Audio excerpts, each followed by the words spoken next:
अब हम लोग अपने वीडियो में आगे बढ़ते हुए विभव प्रवणता का विभिन्न स्थिति में मान पर आप पहुंचे हैं। विभव प्रवणता का अलग अलग स्थितियों में अलग अलग मान होता है, उसको आप ध्यान से समझेंगे।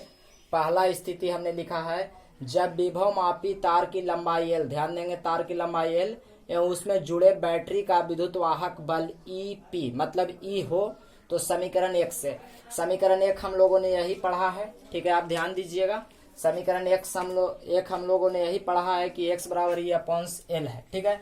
तो हमने कहा कि विद्युत वाहक बल ईपी है तो इसको हम लोग ईपी भी कर सकते हैं, ठीक है, कोई दिक्कत नहीं होने वाला है। ईपी है और ई का मान हम लोग ई बराबर ई यानी विभवांतर कहते तो v बराबर आई आर होगा। तो इस तरह से हम लोग ईपी के जगह पर क्या बदल दिए, आई इंटू आर कर दिए। अभी आप ध्यान से समझिए, आर बटा एल आप लोग जस्ट पिछला दिन पीछे क्लास में पढ़े, आर बटा एल को हम लोग क्या कहते हैं, रो कहते हैं। ध्यान दीजिए, आर बटा एल को हम लोग क्या कहते हैं, रो कहते हैं।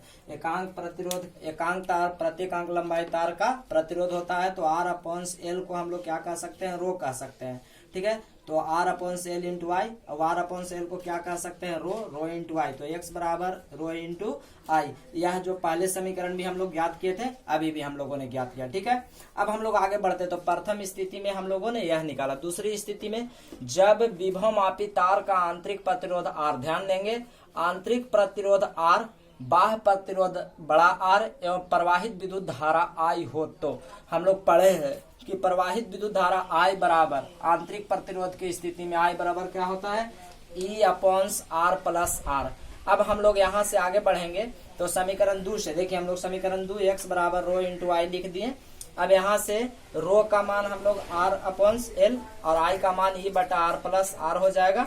अब इस तरह से एक साथ करेंगे तो यह प्राप्त हो जाएगा। तो प्रथम स्थिति में यह हमने निकाला, दूसरा स्थिति में हमने यह निकाला और इसी मान को विद्युत विभव प्रवणता का मैक्सिमम मान, एक्स मैक्सिमम मतलब विभव प्रवणता का मैक्सिमम मान का समीकरण भी कहा जाता है। तो आप याद रखेंगे कि विभव प्रवणता का मैक्सिमम मान का समीकरण क्या है। विभव प्रवणता एक्स को हम लोग विभव प्रवणता कहते हैं और यह मैक्सिमम अधिकतम मान का यह समीकरण है।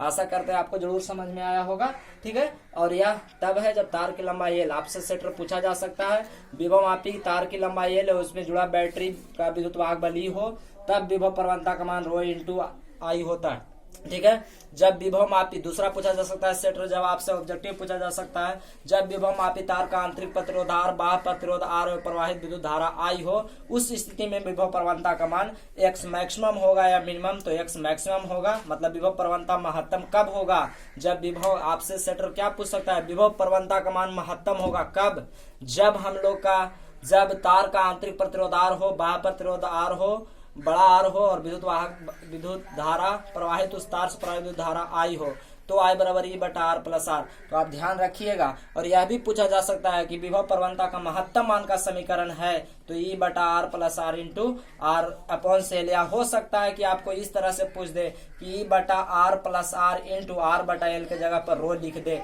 यह भी चल सकता है। तो आप इस समीकरण को जरूर ध्यान से समझेंगे। जैसे इसके जगह पर क्या कर सकता है कि आर बटा एल को हटा करके यहाँ पर रो भी बना दे सकता है। तो आप इसको बहुत बखूबी से ध्यान में रखिएगा। तो आशा करते हैं आपको यह जरूर समझ में आया होगा। अब हम लोग आगे बढ़ते हैं, अभी इसका 3 और परिस्थितियां हैं उसको हम लोग समझते हैं। तो इस वीडियो में अंत तक आप बने रहें, आपके लिए बहुत हेल्पफुल और लाभदायक है। हम लोग अपने वीडियो में आगे बढ़ रहे हैं और विभव प्रवणता का विभिन्न स्थिति मान देख रहे हैं। पहले हम लोग 2 देख चुके हैं, तीसरा में आ रहे हैं। जब विभव मापी तार के बैटरी से, सुनिएगा, जब विभव मापी तार के बैटरी से श्रेणी क्रम में कोई अन्य प्रतिरोध आर डैश, देखिए जब विभव मापी तार के बैटरी से हम लोग श्रेणी क्रम में जोड़ देंगे कोई प्रतिरोध आर डैश, अन्य प्रतिरोध आर डैश एवं आंतरिक प्रतिरोध आर एवं बाह्य प्रतिरोध आर हो, तो देखिए आंतरिक प्रतिरोध की स्थिति में आई बराबर क्या होता है, ई बटा आर प्लस आर। और श्रेणी क्रम में कह रहा है कि अन्य प्रतिरोध आर, तो श्रेणी क्रम में इसी के साथ जुड़ जाएगा आर डैश, ठीक है। श्रेणी क्रम में भाई इसी के साथ सीधे सीधे जुड़ता है, तो अन्य प्रतिरोध आर डैश मतलब कुछ भी हो सकता था, कोई उपकरण भी हो सकता है।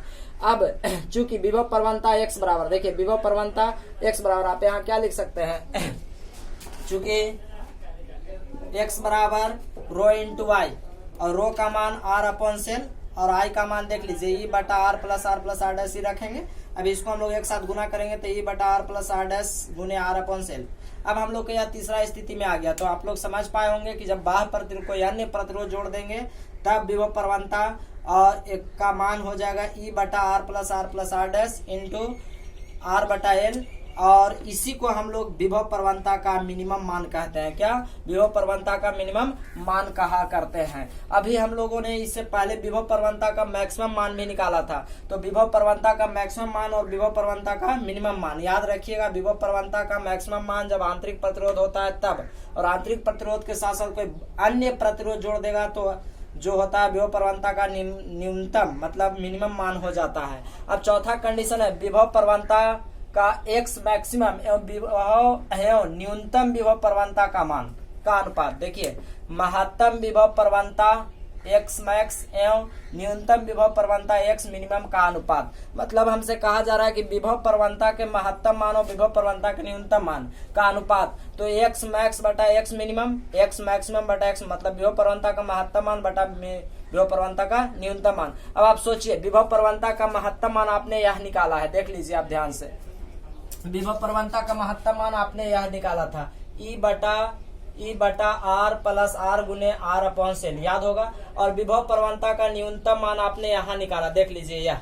अब इस मान को हम नीचे लाएंगे, इसके मान के नीचे लाएंगे तो क्या होगा, हर बदल जाएगा, नीचे का मान ऊपर चला जाएगा, मतलब आर प्लस आर डैश ऊपर हो जाएगा और एल ऊपर चला जाएगा और आर नीचे आ जाएगा, और गुना मतलब बदलने के बाद इस तरह से हो जाएगा, यानी नीचे वाला मान ऊपर चला जाएगा और ऊपर वाला मान नीचे आ जाएगा और यह भी बदल जाएगा इस तरह से। आप खुद भी बट्टा में करके देख सकते हैं, इतना तो आप जरूर कर सकते हैं। तो देखिए, आर से आर कैंसिल हो जाएगा, एल से एल कैंसिल हो जाएगा और ई से ई कैंसिल हो जाएगा। अब हम लोग को क्या बचने वाला है, तो आप ध्यान पूर्वक एक बार देखें, हम लोग को क्या बचेगा, एक्स मैक्स बटा एक्स मिनिमम, और क्या मान में हम लोग को बच रहा है आर प्लस आर डैश, ध्यान देंगे, और बटा में आर प्लस आर। जरूर आपको यह समझ में आया होगा, ध्यान पूर्वक एक बार देख लीजिए। तो हम लोग को क्या बचा, आर प्लस आर डैश बटा में एक्स प्लस आर। अगर कहा जाए यदि आंतरिक प्रतिरोध शून्य हो, ध्यान देंगे, शून्य हो, तो यदि आंतरिक प्रतिरोध शून्य हो तब हम लोग को प्राप्त होगा x max upon x minimum बराबर में, देखिए ऊपर में बच जाएगा हम लोग को आर प्लस आर डैश बटा में आर। तो यह समीकरण आपके लिए बहुत इंपॉर्टेंट होगा कि आंतरिक प्रतिरोध शून्य हो जाने की स्थिति में विभव प्रवणता का मैक्सिमम और विभव प्रवणता के मिनिमम का अनुपात हो जाता है आर प्लस आर डैश, जहां आर हमारा बाह्य प्रतिरोध है और आर डैश से कोई अन्य प्रतिरोध है। तो इसका अनुपात हम लोग को क्या प्राप्त होता है, आर प्लस आर डैश बटा में आर। ऐसे भी हो सकता है कि एक्स मैक्सिमा से विभव प्रवणता के मैक्सिमम मान से प्रतिरोध में गुना और विभव प्रवणता के मिनिमम मान से प्रतिरोध प्लस बाह्य अन्य प्रतिरोध का गुना भी, मतलब त्रिय गुना भी किया जा सकता है। तो यह हम लोगों ने चौथा स्थिति को देखा। पहला स्थिति में हम लोगों ने मान निकाला, सेम कंडीशन प्राप्त हुआ था। दूसरा स्थिति में हम लोगों ने मैक्सिमम मान निकाला, तीसरा स्थिति में मिनिमम मान निकाला और चौथा स्थिति में दोनों का अनुपात निकाल दिया। तब हम लोग को क्या बच गया, आर प्लस आर डैश बटा आर। इस तरह से हम लोग इसका व्यंजक प्राप्त करते चले आ रहे हैं। आप इन सभी को अलग अलग समीकरण मान सकते हैं, हम समीकरण उधर मानते आ रहे थे, आप भी इसको चाहे तो मान सकते हैं, ठीक है। तो आप इन सभी प्रश्नों को, इन सभी समीकरण जरूर बनाते आए। अगर आपने पीछे समीकरण 2 तक बनाया था तब इसको आप समीकरण 3, इसको आप समीकरण 4 आप अपने से बना सकते हैं, या समीकरण अभी देंगे तब पर भी आपको सही माना जाएगा। अब हम लोग आगे बढ़ते हैं, इसके 2 कंडीशन और हैं, उन कंडीशनों को भी समझते हैं। तो वीडियो में आप अंत तक जरूर बने रहें। हम लोग अपने टॉपिक पर आगे बढ़ते हुए विभव प्रवणता के विभिन्न स्थिति के मान को पढ़ रहे थे। 4 कंडीशन पढ़ चुके हैं, 5वां में आए हैं विभव मापी तार का विशिष्ट प्रतिरोधकता। विशिष्ट प्रतिरोध जिसको हम लोग प्रतिरोधकता भी कहते हैं, के है, ठीक है। आपको पता है विशिष्ट प्रतिरोध जिसे हम लोग प्रतिरोधकता भी कहते हैं, के है। यदि विभव मापी तार का विशिष्ट प्रतिरोध प्रतिरोधकता के एवं अनुप्रस्थ काट का क्षेत्रफल ए हो, तो देखिए कुछ भी नहीं किए हैं।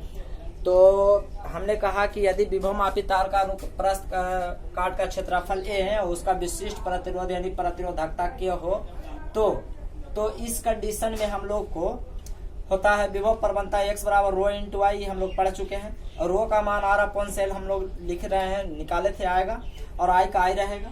अब थोड़ा सा देखिए, हम लोग को क्षेत्रफल ए की आवश्यकता, इसलिए हमने यहाँ ऊपर नीचे ए से और नीचे भी, ऊपर भी ए से और नीचे भी ए से गुना कर दिया। ध्यान से एक बार देख लीजिए, तो यहाँ ऊपर भी ए से गुना कर दिया और नीचे से भी ए से गुना कर देंगे, फिर इसे ही कट जाएगा, हम लोग को यही बात बचेगा। लेकिन यहाँ फायदा क्या हो गया कि गुना करने से हम लोग को r इंटू ए बटा एल विशिष्ट प्रतिरोध के का मान हम लोग पढ़ चुके हैं, r इंटू ए अपॉन एल विशिष्ट प्रतिरोध अथवा प्रतिरोधकता का मान के बराबर r इंटू ए अपॉन एल। अब इस मान को इतने स्थान पर यदि हमने के रख दिया, इसके स्थान पर हमने क्या रख दिया, कांस्टेंट के, जहां विशिष्ट प्रतिरोध है, तो x बराबर हम लोग को विभव प्रवणता x बराबर मिल गया के आई इंटू ए। यदि तार का त्रिज्या ए हो, अब यदि तार की त्रिज्या ए हो तो विभव प्रवणता x बराबर के आई बटा पाई ए स्क्वायर। इस तरह से हम लोग, क्योंकि यह पाई ए स्क्वायर यानी तार जो भी होगा गोलाकार यानी वृत्ताकार मुख का होगा, ठीक है, इस तरह से हम लोग का क्षेत्रफल क्या आ जाएगा, पाई ए स्क्वायर आ जाएगा। तो आशा करते हैं कि पांचों कंडीशन आपको जरूर समझ में आए होंगे। और विभव प्रवणता का विभिन्न स्थितियों में मान क्या होता है, विभव प्रवणता क्या होता है, विभव मापी क्या है, तो इन सभी प्रश्नों का उत्तर आज आपको देने का कोशिश किया गया है। और याद रहे, विभव प्रवणता का सिद्धांत पूछेगा तो इन पांचों कंडीशनों को आपको लिखना होगा, और विभव प्रवणता पूछना होगा तो केवल विभव प्रवणता की परिभाषा और प्रथम समीकरण तक उत्तर देना होगा। लेकिन अगर विभव प्रवणता की विभिन्न स्थिति में मान पूछेगा तो इन सभी प्रश्नों को आपको उत्तर देना होगा, और सब समीकरण आप अलग अलग भी कर सकते हैं। तो आशा करते हैं आप सभी कंडीशनों को एक बार अपने से प्रैक्टिस करिएगा, आपके लिए बहुत फायदेमंद होगा। अगर वीडियो आपको पसंद आया तो लाइक और शेयर जरूर कर दे। चैनल पर नए हैं तो चैनल को सब्सक्राइब भी अवश्य कर ले, दोबारा सब्सक्राइब ना करें, ठीक है। अब उसके बाद इस वीडियो के माध्यम से आपसे एक सवाल पूछा जा रहा है, जिसका उत्तर आप हमें कमेंट बॉक्स में जरूर दें। तो आज का हमारा सवाल है, विद्युत परिपथ की शक्ति होता है, विद्युत परिपथ की शक्ति होता है। आज का हमारा सवाल है, विद्युत परिपथ की शक्ति होता है। चॉइस ए, मतलब विद्युत परिपथ का शक्ति का सूत्र है, चॉइस ए में है I upon I into R, choice B में है आपको I into R square, choice C में है आपको आई स्क्वायर आर, और चॉइस डी में है आपको I square into R square. तो आप अपना उत्तर हमें कमेंट बॉक्स में जरूर दें, ठीक है। विद्युत परिपथ की शक्ति होता है या विद्युत परिपथ की शक्ति को दर्शा रहा है, तो इन चारों में से आपको उत्तर जरूर देना है। आप इसको पढ़ चुके हैं, तो फिर मिलते हैं अगले दिन। तब तक के लिए नमस्कार। खूब पढ़ें और खूब बढ़े। अपना उत्तर कमेंट बॉक्स में जरूर दें।